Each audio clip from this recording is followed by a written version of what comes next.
Good morning, everyone. This week's Torah portion begins with God saying, "See, I've placed before you today a blessing and a curse." You have free will as human beings. You could choose the life of blessing, or you could choose the opposite of blessing. And Maimonides tells us that free will is the most fundamental principle of Judaism.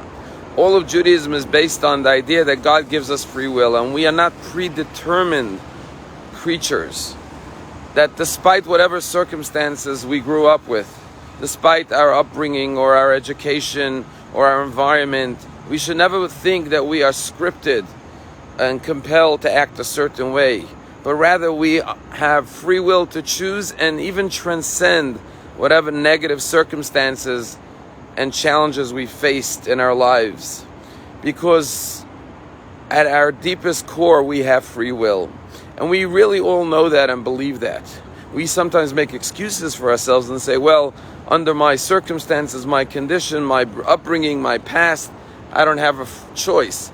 But the truth is we do believe that we have free will, because the fact is that we praise people who make good choices and condemn people who make bad choices.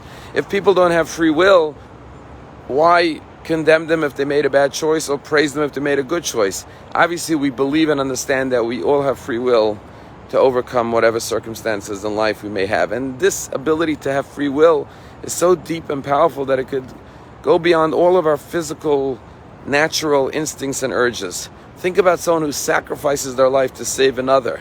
They make a moral choice, even at the detriment and the expense of ending their own life. Every human being wants to live, wants to exist, wants to propagate their genes. But yet a person gives all that up because a deep moral choice that they feel compelled to do that. And that's why God says, I'm not going to force you. I want you to choose it on your own volition, out of your own free will. And this is what it says, that King David in the book of Psalms says that God opens up his hand and gives every human being their will, their desire. And you may say, well, I know many people who desire things in life and were not granted what they desire. And the answer is, if you truly, deeply desire it, you will be granted it. When we don't receive what we want, it's often because we don't want it strong enough. But if we truly choose it and will it, we will be able to receive it.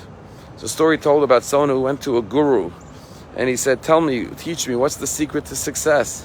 And the guru said, come with me. He took him outside, he walked him into the ocean, and they started to walk deeper and deeper. When he came to his mouth and his nostrils, the guru took his head and dunked it under the water, and the man started to fight to get out of the water, and he just held it there for a minute and a half, and as the man was fighting, he finally released his head from the water, and the man took a breath, a gasp of fresh air, and then the guru said to him, tell me, when you were underneath the water, what did you want most?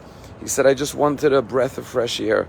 And the guru said to him, when you want something as much as you wanted that breath of fresh air, then you will succeed in achieving it. Have a wonderful day.